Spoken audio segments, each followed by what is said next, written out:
What's your name and badge number? What's your name and badge number? I asked you a question.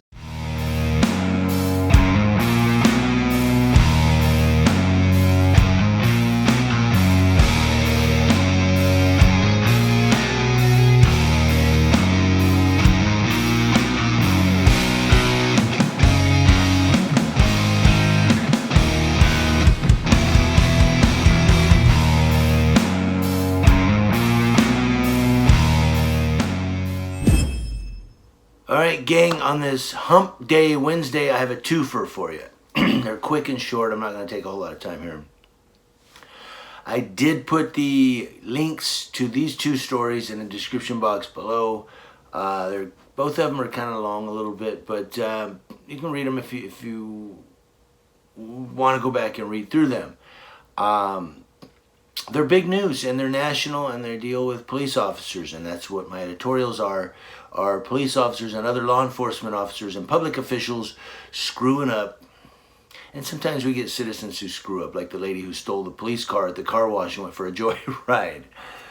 Sorry for laughing, but I can't imagine. I'm picturing it again. Her climbing through that little window and then taking off of the guy's police car. And it was a sergeant. Excuse me, I do have a cold. You're going to have to put up with it for a few minutes. But the first one, we're going to Minneapolis. That's right. And for nearly 2 years, Minneapolis has waited for answers about the fatal police shooting of Justine Rushik, an unarmed woman who had called 911 seeking help. Remember, she ran out, and she was from Australia.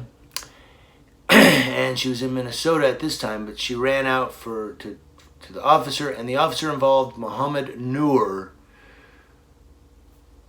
was the officer accused and charged with shooting her. Now, it set off outrage as far away as Australia, where she had lived for most of her life, and forced changes in the policies and leadership of the Minneapolis Police Department. Well, jurors now, after 2 years, have convicted Mr. Noor of third degree murder, which carries a maximum sentence of 25 years in prison, and second-degree manslaughter, which can lead to as many as 10 years in prison. Under Minnesota sentencing guidelines, he will likely face several years in prison, but far fewer than the maximum, because they didn't get him for second-degree or first-degree murder. They got him for third-degree murder and second-degree manslaughter. Guys, the thin blue line isn't too thin. It's actually kind of thick, and it covers all law enforcement. A former Draper police lieutenant who retired in March after an investigation was launched, that's last month, he retired last month, after an investigation was launched into a possible policy violation, has been charged with sexually abusing a female co-worker. That's harassment, if you didn't know that. Chad Carpenter, who worked for years as the department's public information officer, has been charged with 2 second-degree felony counts of forcible sexual abuse, according to charges filed Tuesday in 3rd District Court.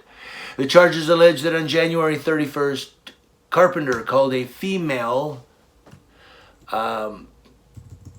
detective who was recovering from complications after breast reduction surgery into his office. Carpenter asked how she was doing and walked over to her. He then allegedly pulled at her shirt and said, "Well, let me see," according to court documents. He then allegedly told her to shut the door, silly, before lifting her shirt and bra and squeezing her breast. That's not appropriate to do to a coworker. It's not appropriate to do to anybody, actually, unless you're married to her. And, husband and wives, But this is coworkers. This guy's a scumbag. The woman told police she left the office in tears. She said Carpenter came by her desk 2 weeks later and told her, "You know I love you, right?" He also allegedly told her they had a special relationship. This guy's... Carpenter, 48, was placed on administrative leave. That's a paid vacation, for those of you who don't know. March 13th, as the Unified Police launched an investigation into unspecified possible policy violations. Let me see. Does grabbing a detective's tits violate the policy?